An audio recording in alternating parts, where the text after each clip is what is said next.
통해서 하나님께서 주시는 은혜를 받기를 원합니다. 오늘도 하나님의 성령께서 저와 여러분의 심령을 주장해 주시기를 바랍니다. 그런 믿음을 가지고 말씀을 들어야 할 것입니다. 특별히 오늘 말씀의 강론 제목을 주님께서 가르치시는 기도를 하게 하시는 성령님이라고 정했습니다. 성령께서 우리 연약함을 도우셔서 우리가 빌 바를 알지 못하지만 하나님의 뜻대로 우리를 위하여 친히 말로 할 수 없는 탄식으로 기도하신다, 그런 말씀을 하셨습니다.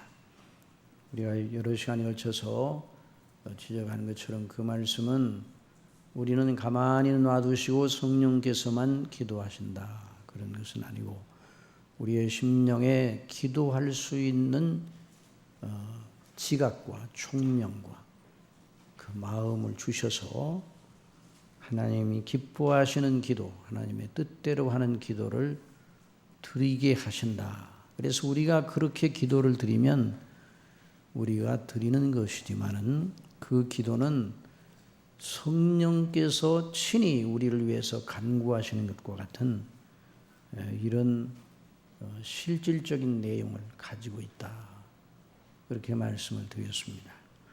오늘은 하나님 아버지의 이름이 거룩히 여김을 받게 하옵시고 아버지의 나라가 임하시옵소서라고 기도하신 주님의 가르치심을 중심으로 말씀을 상고하고자 합니다.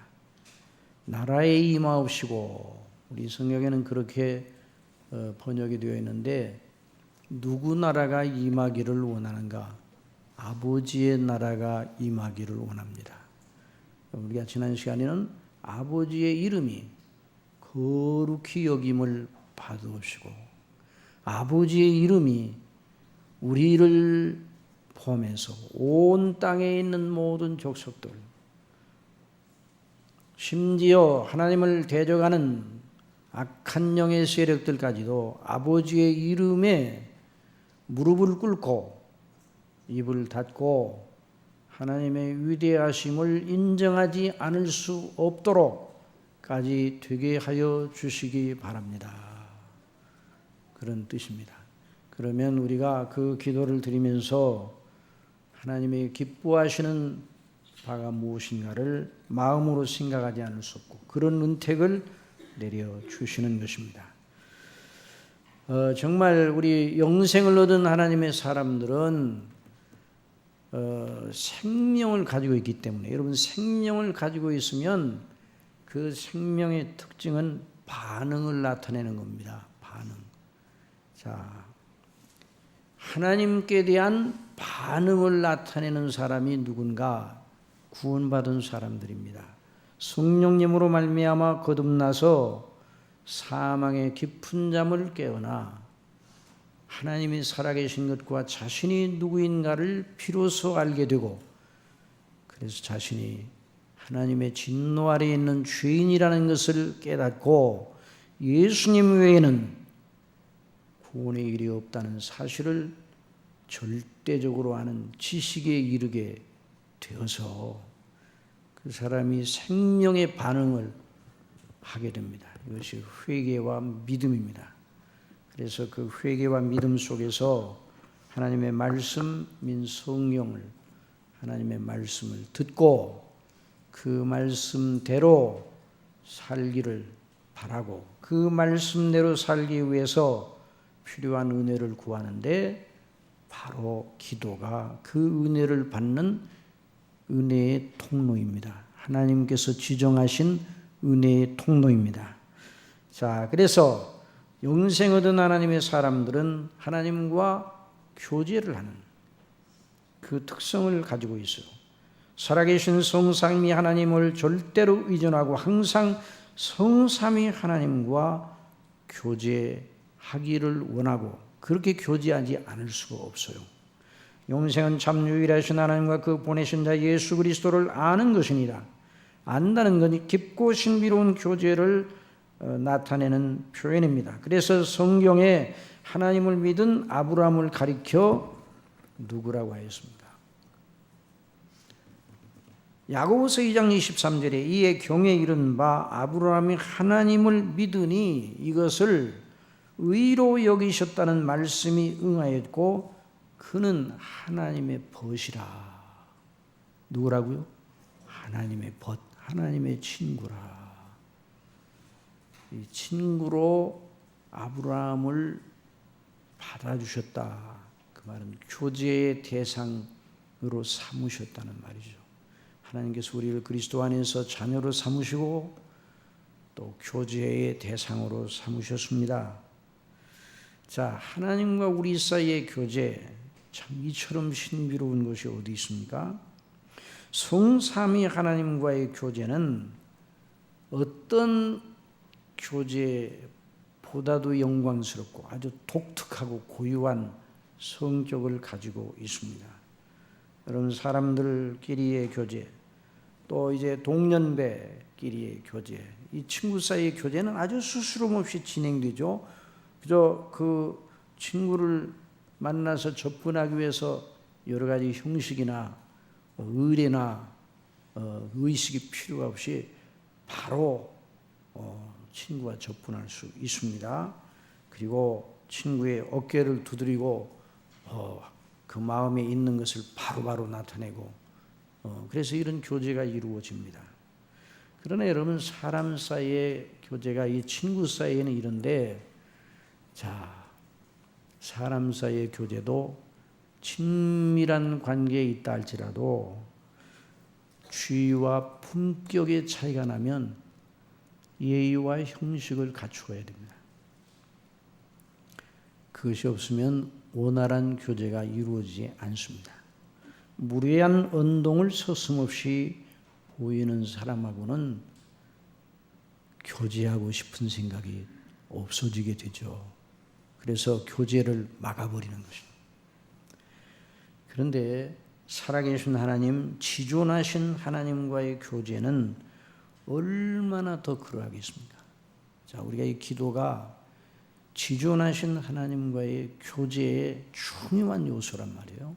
그런데 그 기도가 그냥 우리 식대로, 우리의 종교성대로, 우리의 도덕의식대로, 우리의 육체의 생각대로 그냥 그런 식으로 기도를 한다면 그 기도가 합당치 못한 것이죠. 그래서 성령께서 우리 기도를 도우시는데, 그래서 성령께서 우리 기도를 도우시되 무엇을 표준으로 도우시는가?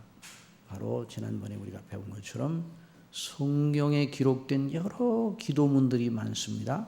성도들이 들은 기도문들이 많은데 이것도 다 성령께서 다 인도하셔서 나온 기도문들이에요. 그런데 성령께서 우리를 인도하셔서 기도하게 하신 기도의 표본은 바로 주님 가르치신 기도입니다.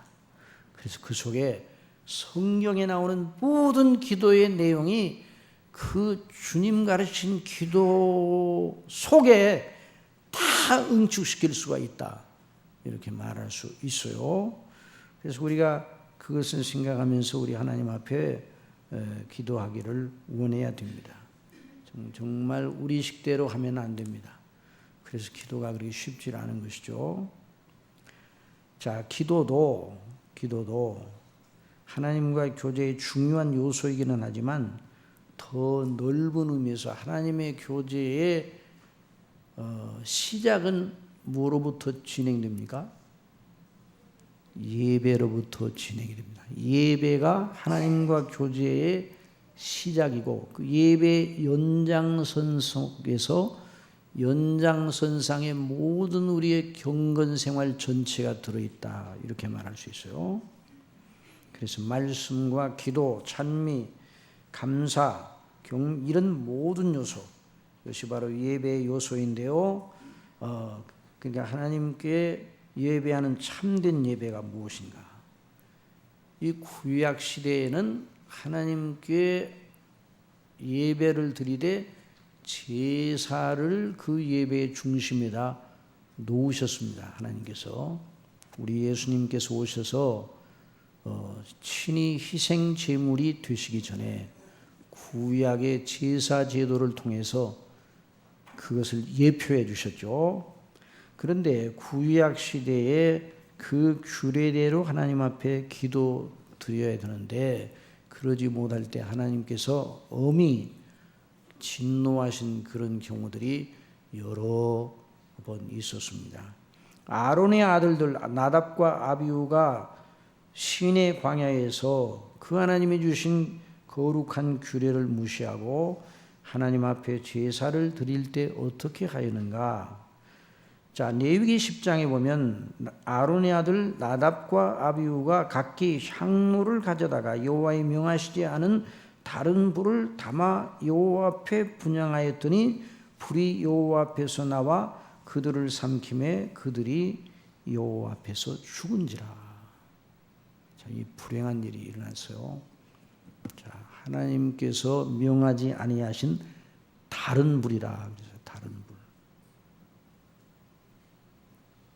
자, 우리 하나님께 예배 드리는데요. 예배의 형식뿐만 아니라 우리의 삶 전체에서 하나님께 영광을 돌리고 늘 경배하는 생활을 하죠. 그런데 그 예배가 어떻게 진행되고 어떻게 드려져야 되는가? 우리 예수님께서 신약 시대에 오신 그래서 구약의 모든 걸 이루신 예수님께서 수가성 여인에게 말씀해 주셨어요. 신약 시대의 예배는 어떠해야 되는가? 아버지께 참으로 예배하는 자들은 신령과 진정으로 예배할 때가 오나니 곧 이때라. 아버지께서는 이렇게 자기에게 예배하는 자들을 찾으시느니라. 그러니까 이제 기도도 예배의 연장선 속에 있어요. 기도도. 이걸 놓치면 안 돼요. 자, 하나님은 영이시니 예배하는 자가 신령과 진정으로 예배할지니라. 자, 하나님께 예배 드리는 자들은 어떻게 예배를 드리라고요? 신령과 진정으로 예배를 드리라 말씀하셨어요. 하나님께 예배하고 하나님의 은혜를 구하고 성령님의 역사를 따라 예배해야 된다는 말입니다. 신령이라는 말이 성령님의 감동, 하나님의 뜻대로 우리를 인도하시는 그리스도의 것을 가지고 우리 속에 역사하시는 바로 그 성령님의 감동 아래서 예배가 진행되어야 된다는 말이에요. 사실 우리의 믿음 생활이 성령님의 감동 아래에 있어야 됩니다. 여러분, 거룩한 영감, 한번 따라해서 거룩한 영감. 이게 바로 성령님께서 우리 속에 역사하시는 것을 말합니다. 성령 충만은 거룩한 영감으로 그 심령이 가득 찼다는 거예요.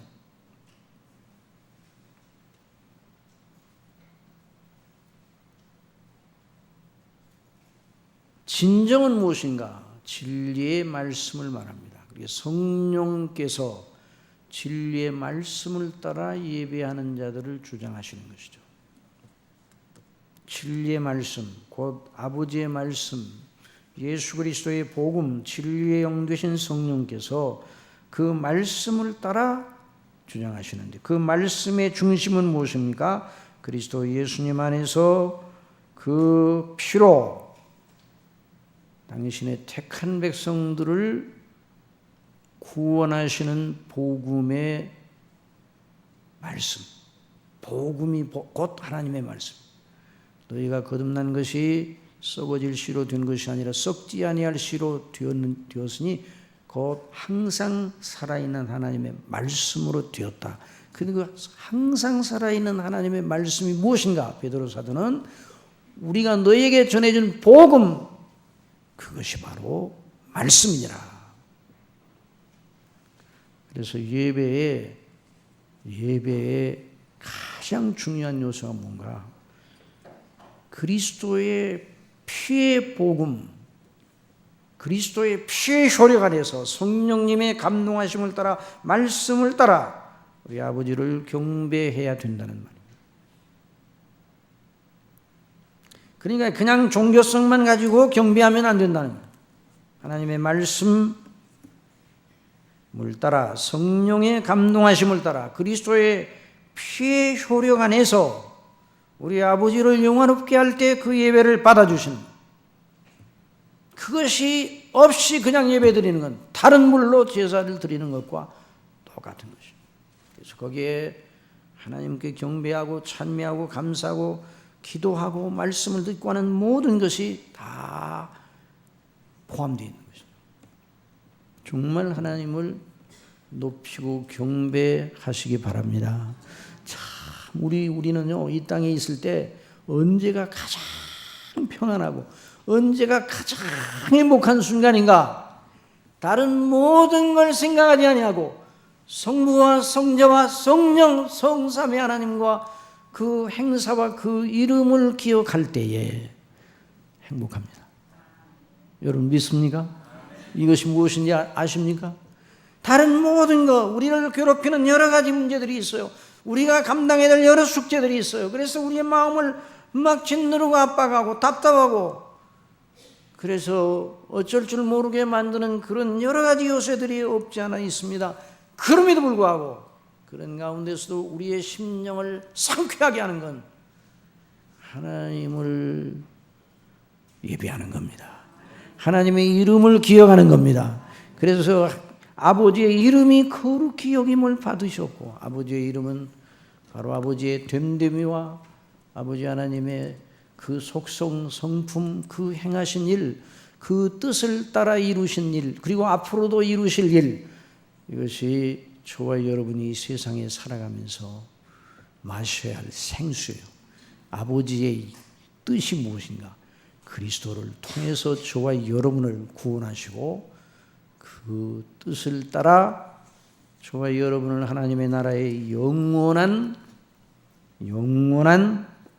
나라의 백성으로 삼으셔서 늘 그 아버지를 경배하고 섬기도록 하신 데 있습니다. 이것이 아버지의 뜻이에요. 그러니까 이 주기도문, 우리 주님께서 가르쳐준 기도의 첫 번째 대목, 아버지의 이름이 거룩히 여김을 받으시며 아버지의 나라가 임하옵시며 아버지의 뜻이 이루어지이다. 이 대목이 하나입니다. 하나. 물론 이제 분리해서 우리의 이해를 돕기 위해서 나눠서 설명은 해야 되기는 되겠지만 한 몸이에요. 한 몸. 주기도문 전체가 그 한 머리예요. 그 한 머리에 다 그 다음에 모든 내용이 다 들어있어요. 그러니까 우리의 일용할 양식을 주옵시고 우리 죄를 사해 주시고 우리를 시험에 들게 하지 마옵시고 한 이건 모든 것이 바로 그 아버지의 이름, 아버지의 나라, 아버지의 뜻이라는 그 머리에 다 연관돼 유기적으로 연결되어 있는 겁니다. 그러니까 그리스도인이 드려야 할 기도, 성령께서 우리 속에서 드리는 기도, 정말 사람의 수준으로서는 도저히 생각해낼 수 없는 기도입니다. 참 놀라운 기도. 철학자들이 이걸 생각했습니다. 옛 도덕적인 면에서 큰 인생을 바르게 살려고 애쓰던 사람들이 이걸 생각했습니까? 아니에요. 우리가 하나님을 진실로 경배하고 하나님의 이름의 영광을 드러내고 하나님의 나라의 그 권위와 권세와 영광을 알게 되고 하나님의 뜻을 알게 되어야 도덕적인 사람이 됩니다.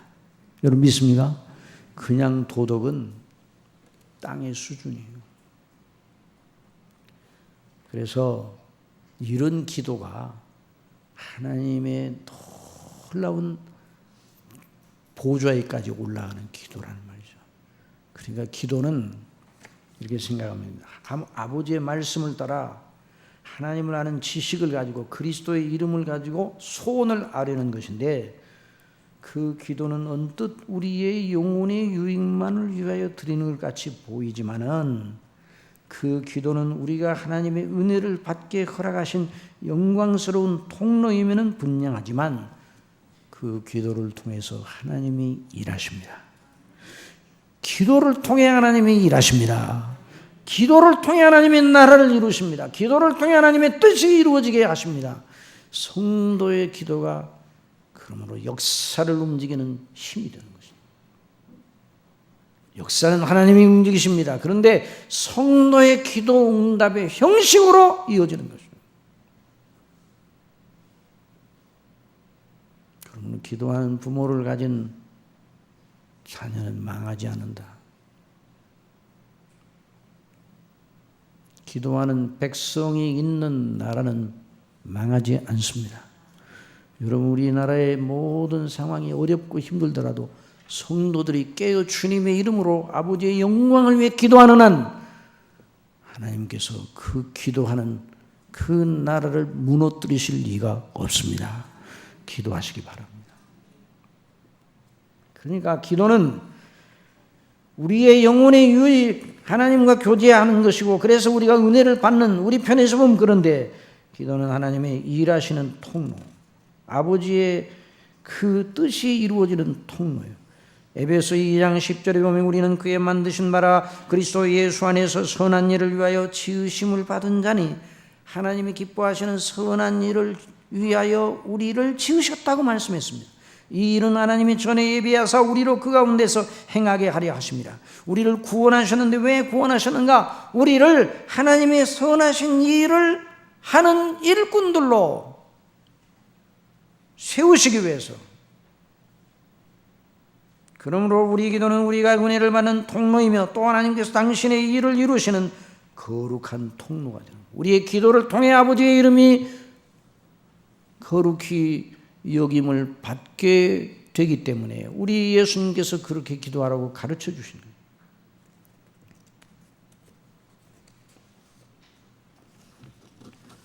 정말 아버지의 이름, 우리 하나님의 이름이 온 땅에 가득 넘쳐 있음을 믿으시기 바랍니다.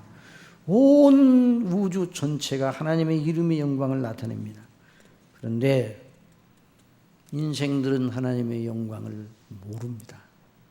그러니까 하나님께서 우리를 하나님의 영광을 위하여, 하나님의 이름을 위해서 기도하여, 그 하나님을 모르는 많은 사람들이 주의 영광을 바라보고 그 하나님의 이름이 얼마나 놀라운가를 알게, 그런 기도를 드리라고 가르쳐 주셨습니다. 자, 그 다음에 이제 아버지의 나라가 임하옵소서. 자, 아버지의 이름은 아버지의 됨됨이, 아버지의 하시는 일, 그것을 포함하는 그런 개념이에요. 그런데 아버지의 나라가 임하옵소서. 자, 아버지의 나라에 대한 예수님의 기도 요청을 오늘 이 시간 말씀을 통해 더 듣기를 원합니다.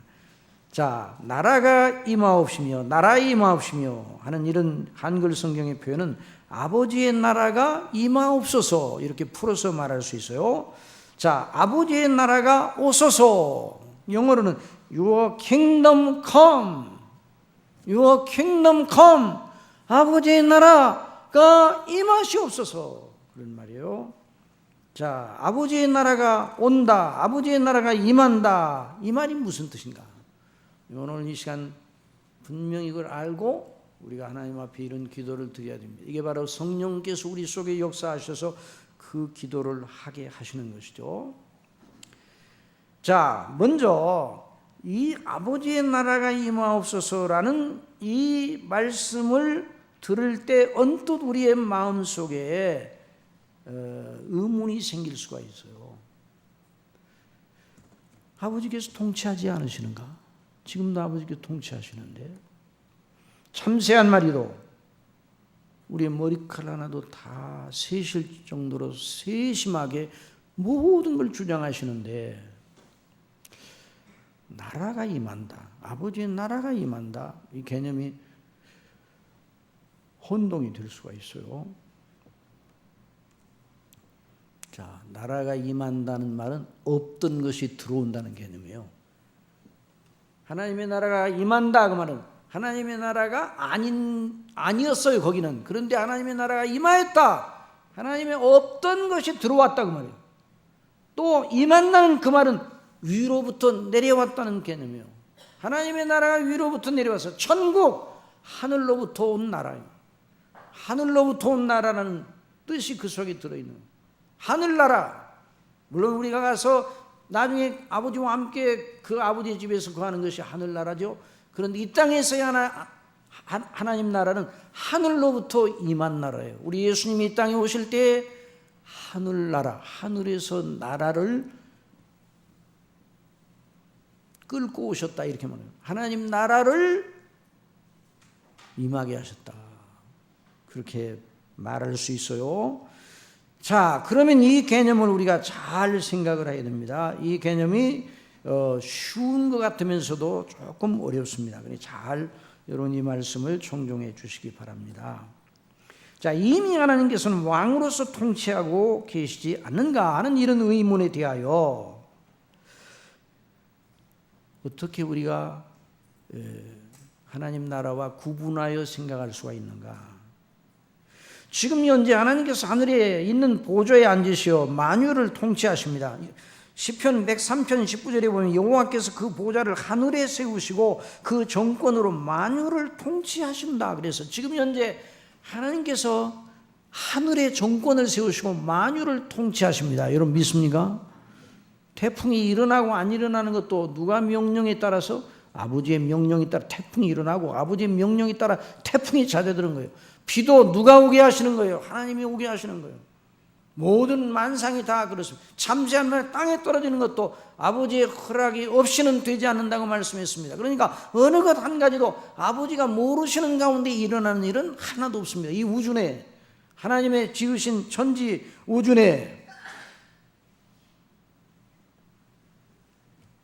그러면 아버지의 나라가 이미 온 것이 아닌가? 하나님의 통치가 이미 이루어진 것이 아닌가?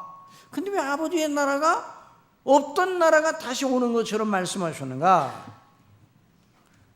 자, 이 성경에서 말하는 하나님의 나라에 대한 것을 바르게 이해하려면 킹덤이라는 그 킹덤의 세 가지 요소를 생각해야 됩니다. 한번 따라합시다. 왕, 백성, 영역. 물론 영토라는 말도 쓸 수가 있지만 영역이라는 말. 자, 다시 세 가지요. 왕, 백성, 영역이에요. 영역. 이게 나라가 그래서 왕국이 형성이 되는 건데, 자, 왕국의 3요소가 그렇단 말이죠. 왕은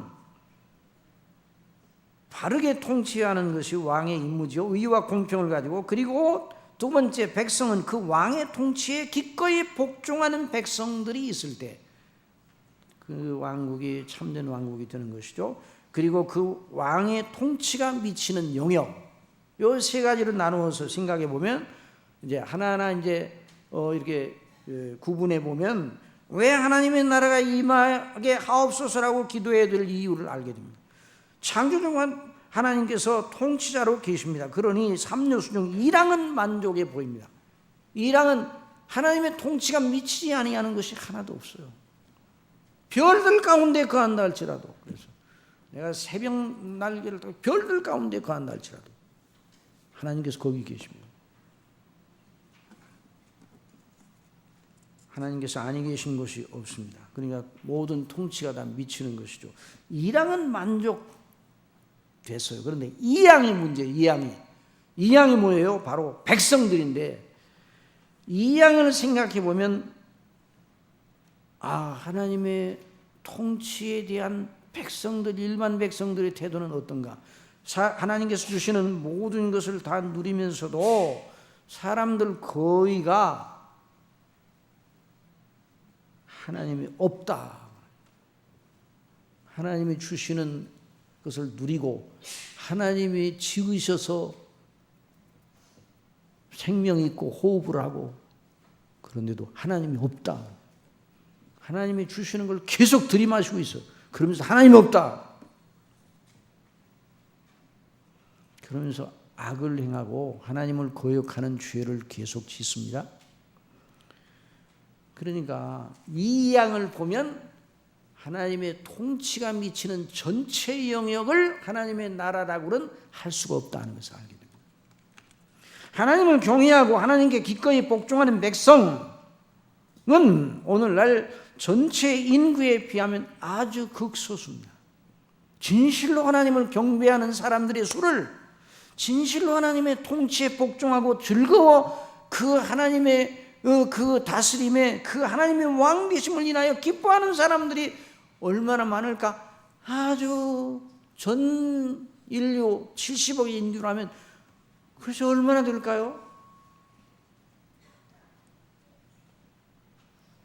어느 시대나 하나님의 왕적 통치를 싫어하는 이들로 가득 차 있었습니다.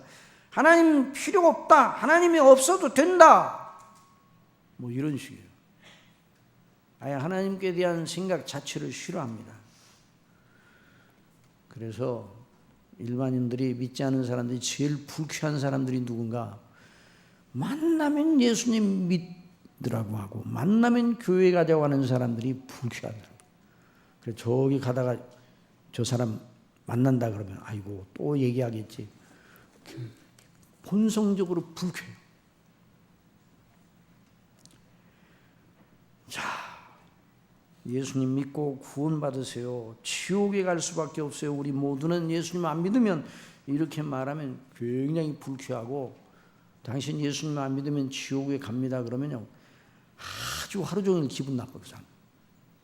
이것이 오늘날 이 세대의 풍조인 것이. 그러니까 하나님의 통치 영역 아래 있어요. 그 모든 사람들도.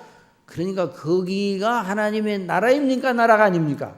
나라가 아니란 말이죠. 그건 하나님의 나라가 아니에요.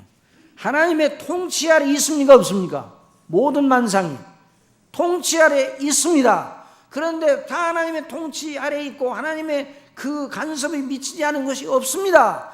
그런데 그 전체를 하나님의 나라라고는 하지 않습니다.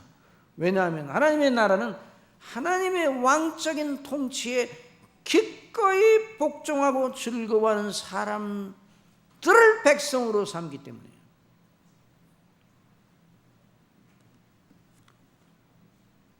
여러분, 하나님의 통치, 하나님의 다스림에 복종하는 걸 여러분들이 기쁨으로 여깁니까? 하나님께 순종하는 것이 영광스럽다고 여러분 여깁니까? 그렇다면 여러분 속에 하나님의 나라가 임하였다고 할 수가 있어요. 그러니까 그 백성들은 누군가, 하나님의 나라는 왕된 하나님께 진실로 기쁘고 즐겁게 복종하는 자들로만 백성을 삼는 나라. 그 백성들은 누구예요? 궁극적으로 하나님의 택한 백성들이에요. 누가 하나님의 그 통치에 기쁨으로 순종할 수 있겠습니까? 자연인은 못하는 것이죠. 나면서부터 가진 본성을 아무리 연마해도 그런 사람이 될 수가 없습니다. 어떤 사람이 그렇게 되는가? 하나님의 택하심을 따라 불가항력적인 은혜로 거듭나 회개하고 예수 그리스도를 믿음으로 말미암아 구원을 받은 사람들만 그런 사람들이 되는 것이죠. 그러니 하늘에 계신 우리 아버지의 나라가 임하게 하소서라는 기도는 무엇입니까? 그 내용으로 볼 때 어떻습니까? 예수님을 믿어 구원받는 백성들이 늘어나게 하옵소서, 그 말이에요.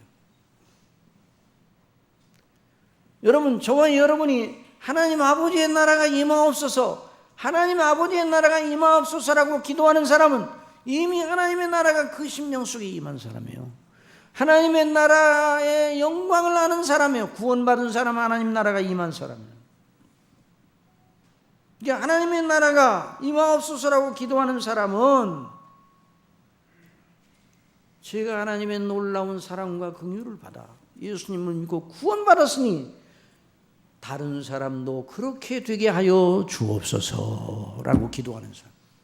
하나님의 나라가 임하옵소서, 그 말은 저를 사랑하신 아버지, 누구를 위해 기도하오니 그도 아버지께서 사랑하여 주셔서 구원해 주시고 아버지의 나라가 그 심령 속에 임하여 저도 기쁨으로 아버지의 통치에 영원히 복종하는 백성이 되게 하여 주시옵소서. 그러니까 이 기도는 고고한 기도예요. 높고 높은 기도예요. 철학자가 이 기도를 드릴 수 있습니까? 없어요. 이 세상에 어떤 사람이 이 기도를 드릴 수 있어요? 오직 거듭난 사람, 하나님의 은혜를 깨달은 사람, 하나님의 구원의 은혜를 감격한 사람만 이 기도를 드릴 수가 있어. 그러니 예수님을 믿는 이가 생겨났다 하면 거기에 하나님의 나라가 임한 줄 믿으시기 바랍니다. 참 놀라운 일이죠.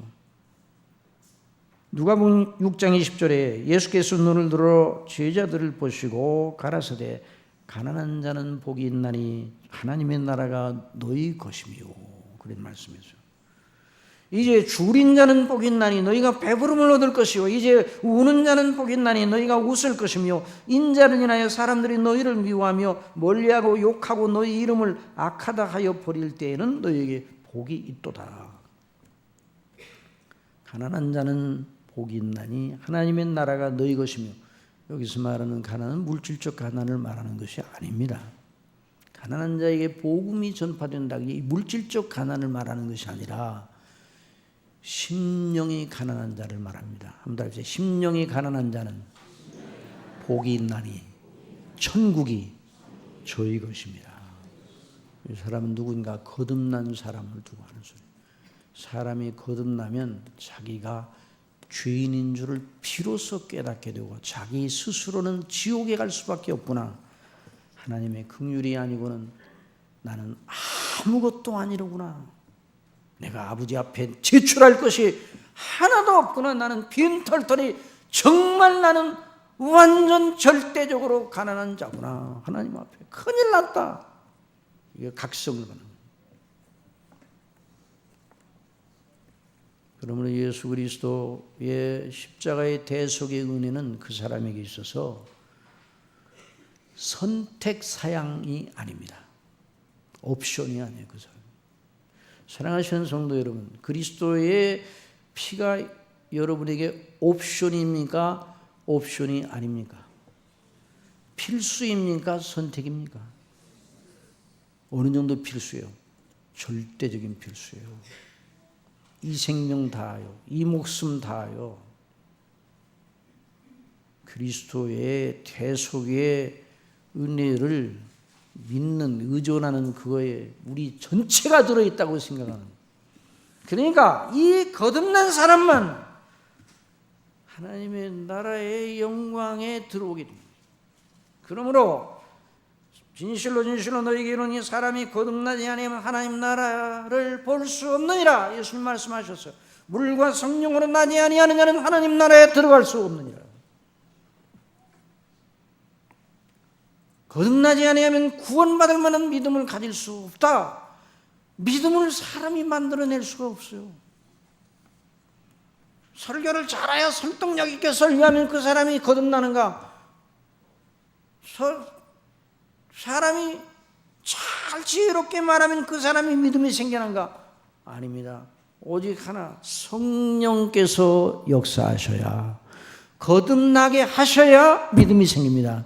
여러분 믿습니까? 그래서 사도 바울도 내가 너희 가운데 있을 때 그리스도가 그 십자가에 못 박히신 이에게는 결코 알지 아니하고 아무것도 알지 아니하고 작정하였다고 말씀하였습니다. 내가 사람이 지혜에 권하는 말로 하지 아니하고 아름다운 것으로 하지 아니하고 오직 성령의 나타남을 따라 하였다고 그랬습니다. 내가 너희 가운데 거할 때에 심히 두려워하고 떨었노라. 왜? 내 힘으로는 여러분의 믿음을 일으킬 재간이 없어요. 아무것도 할 수 없어요. 나는 그저 하나님의 주신 복음의 말씀 십자가의 도만을 전할 따름입니다. 그런데 누가 그것을 믿을까요? 성령께서 역사하시는 사람은 반드시 믿습니다. 그래서 개혁주의 전통에서 우리 교회사 속에서 하나님의 성령의 거룩하신 감동하심 속에 성령을 연구한 사람들이 사람이 불강력적인 은혜를 받아야 구원을 받는다는 걸 분명히 하였습니다. 그래서 칼빈주의의 5대 교리가 있어요. 튜립이라고 해요. 튜립. 첫째는 뭐예요? 전적 타락. 한번 더 전적 타락. 인간은 전적으로 타락이 되었어요. 그러니까 스스로 하나님을 향하여 분발할 수 있는 거 없어요. 애초에 전적으로 타락하여 하나님의 무조건적으로 선택하셔서 의지를 가지고 구원해 내셔야 되겠다, 이런 뜻을 가지셔야 그 사람이 믿음을 갖게 된다는 거예요. 그 무조건적인 선택을 해야 돼요. 그래 우리 예수님은 바로 무조건적인 선택을 받은 그 사람들을 위하여 희생제물이 되셨습니다. 그리고 그들을 위하여 성령께서 오셔서 불강력적으로 역사하셔서 거듭나게 하셔서 믿지 않으면 안 되게끔 인도하시는 것이죠. 한번 더 불강력적인 은혜. 참 놀라운 말이에요. 그래서 스폴전 목사님 이런 예를 들었어요. 불강력적인 은혜란 무엇인가? 비가 와가지고 그 강물이 넘치던 강물이 다 말라들었어요. 말라들어. 비가 안 와서 그 강에서 사람을 태워서 이 건너 저 건너로 건너주던 큰 배가 있었는데 그 배가 비가 안 와서 모래톱에 탁 걸려 있어. 강물이 다 말라붙어. 그 배를 어떻게 움직일 수 있습니까? 장정인 몇 사람이 덤벼들어야 그 배를 움직여요? 안 움직여요. 어떻게 땜해요? 땜해가지고 뭐 하려고? 배가 모래톱에 턱 걸려있어.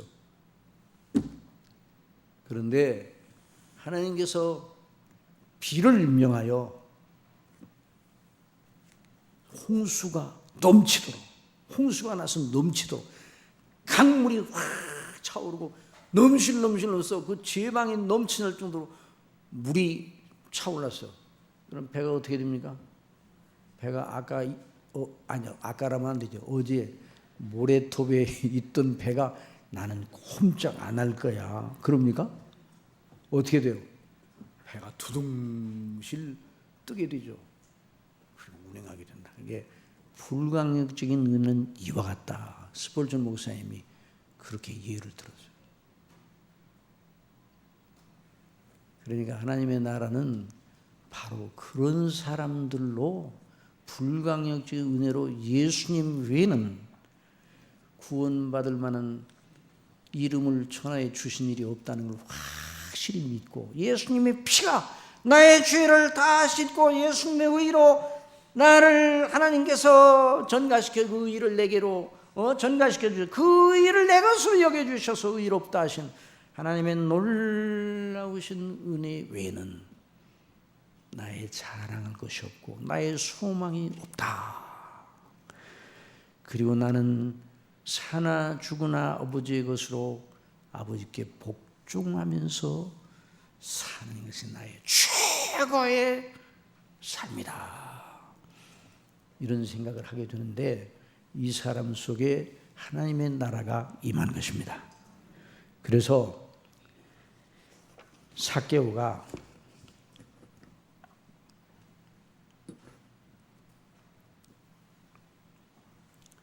뭐라고 그랬습니까? 자기 집에 오신 예수님 앞에 주여 보시옵소서 내 소유의 절반을 가난한 자들에게 주겠사오며 만일 이것을 토색한 일이 있으면 4배나 갚겠나이다. 예수님께서 말씀하셔서 오늘 구원이 이 집에 이르렀다. 이 사람도 아브라함의 자손이미로다. 인자에 온 것은 잃어버린 자를 구원하려 함이니라. 그런데 제자들이요 이 말씀을 듣고 있을 때 비유를 더하여 말씀하시니 이는 자기가 예루살렘에 가까이 오셨고 저희는 하나님의 나라가 당장에 나타날 줄로 생각합니다. 그러니까 이 제자들은 예루살렘에 가까이 우리 예수님이 다가가셔서 이제 때가 이르렀다고 말씀하시니까 이제 하나님의 나라가 지상적인 나라의 차원으로 임할 것처럼 여겼다는 말이죠. 군사적인 퍼레이드를 벌이며 왕이 등극을 하고 모든 정권을 잡고 혁명을 일으켜 권력자로서 예수님이 등극하는 모습을 보기를 간절히 제자들은 말했습니다. 그것이 제자들이 생각한 하나님의 나라에서 그러나 우리 예수님께서는 잃어버린 자를 구원하시는 역사로 구원이 이 집에 이르렀다. 하나님의 나라가 여기에 임하였다. 이 삭개오의 심령 속에 하나님의 나라가 임하였다고 선포하신 것입니다. 그래 또 우리 예수님께서 행하시는 이적을 보고 여러 사람들이 바리새인들이 비난하였습니다. 저가 바알세불 귀신의 왕 바알세불을 힘으로 귀신을 쫓아낸다.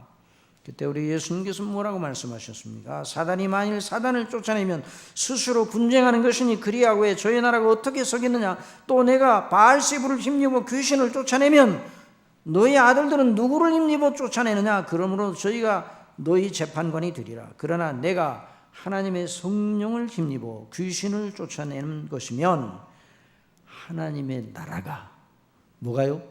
하나님의 나라가 이미 너희에게 임하였느니라. 그게 믿는 믿음 속에 구원받은 자의 영혼 속에 하나님의 나라가 임한 것입니다. 여러분 예수 그리스도를 믿습니까? 예수 그리스도의 피를 믿습니까? 여러분이 예수 그리스도로 말미암아 영생을 얻었습니까? 그리고 하나님 아버지께 복종하기를 기뻐합니까? 그러면 여러분 심령 속에 하나님의 나라가 임한 것이에요.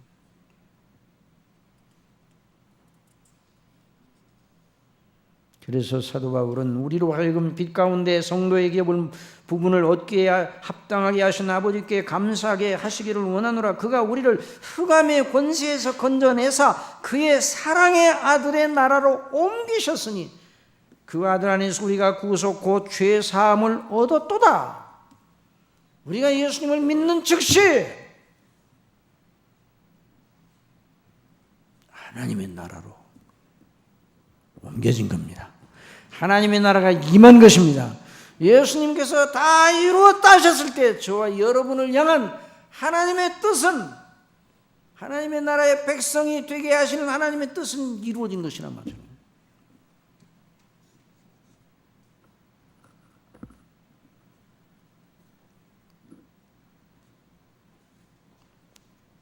놀라운 일. 예수님을 영접하는 그 순간 성령님으로 말미암아 하나님의 나라가 그 속에 임한 것입니다. 여러분 어제 축구 보셨죠? 손흥민은 휘슬이 불자마자 병역이 면제.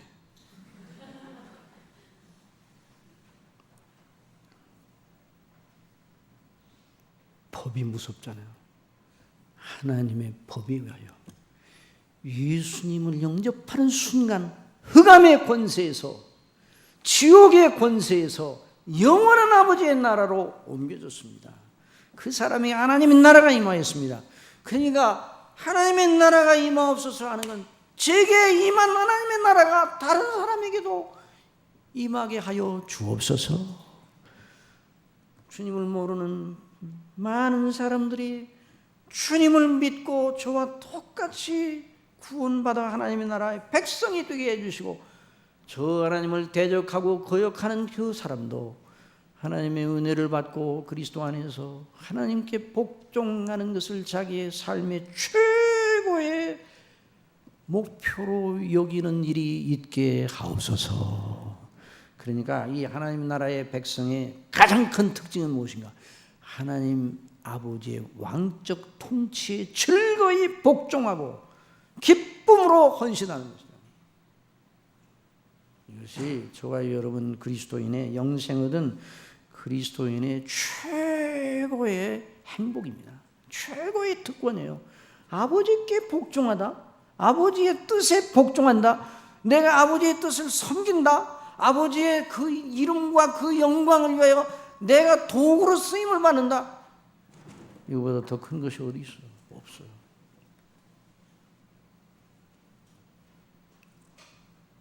이미 하나님의 나라가 우리 속에 임하였습니다. 하나님께 복종하는 그런 데서 더 자라나는 이게 성화죠. 그러면 우리 속에 하나님의 나라의 세력이 더 강화되는 거예요. 강화되는. 저와 여러분 심령 속에 그런 일이 있기를 바랍니다. 우리의 가정들 속에 하나님의 나라가 확장되기를 바랍니다. 우리가 다니는 직장 속에 하나님의 나라가 확장되기를 바랍니다. 우리 나라가 하나님의 나라의 그 영광이 더 넘쳐나기를 바랍니다. 저 이북에까지 하나님의 나라가 확장되기를 바랍니다. 그리고 오늘 이 세대 정말 무지무지하게 정말 죄악된 세대, 무서운 시대, 문화라는 이름으로, 인권이라는 이름으로 하나님의 이름을 대적하고 하나님의 창조 질서를 어기는 이런 세대. 그러나 아버지께서 긍휼을 베푸시사 저희에게 은혜를 베푸신 것처럼 저희에게도 긍휼을 베푸사 그 흑암의 권세에서 벗어나 아버지의 나라, 아들의 나라로 옮겨지게 하옵소서. 우리 중심교회를 통해서 이와 같은 놀라운 일이 일어나기를 바랍니다. 우리 어린이들 속에 이런 하나님의 나라의 영광이 넘쳐나기를 바랍니다. 그래서 충만한 그런 사람으로, 이게 정말, 그러니까 우리의 기도 생활이 그냥 우리의 개인적인 것과 연관된 그거 좀 해주세요, 요거 좀 해주세요, 하나님 다 모든 걸 가지고 계신데 왜 그거 허락하지 않으세요, 이런 차원이 아니에요. 아버지의 나라의 큰 영광과 포부를 가지고, 그리고 예수님이 오실 때까지 이 기도를 드려야 됩니다. 예수님이 오시면 그 하나님의 나라가 완성이 됩니다. 그래서 그때가 되면 무서운 심판이 이루어지되 하나님의 나라에 속한 백성들만 영화롭게 되어 이제는 새하늘과 새 땅에서, 의에 가늠한 새하늘과 새 땅에서 하나님께 복종하고 기쁨으로 복종하는 자들만 남아있게 돼요. 다른 모든 자들은 불못에 다 던져지게 되는 것입니다. 이것이 하나님의 거룩하신 뜻입니다. 이 뜻이 이러하니 우리가 어떤 자가 되어야 되겠습니까? 하나님의 나라가 임하시옵소서. 기도하십시다. 아버지 하나님, 아버지의 이름이 거룩히 여김을 받으옵시고 하나님의 나라가 임하옵소서. 이미 저희들을 불쌍히 여기사 택하시고 사랑하셔서 그리스도 예수님 안에서 죄 용서하시고 의롭다 하시고 자녀 삼으시고 하나님의 나라의 백성으로 저희들을 받아주셔서 이미 저희 마음속에 하나님의 나라가 임하였습니다. 그 나라가 우리의 심령 속에 더 확장되게 하여 주옵소서. 하나님의 뜻에 복종하지 않고 있는 우리의 인격의 여러 부분들이 있사오니 쳐서 복종시키게 하여 주옵소서. 그리고 우리가 알고 있는 많은 사람들, 우리의 가정이, 우리의 일터가, 우리의 나라가, 아니 전 세계가 하나님의 나라의 영광을 보게 하시고 그 나라에 들어오는 사람들이 많아지게 하여 주옵소서. 예수님의 이름으로 기도드리옵나이다. 아멘.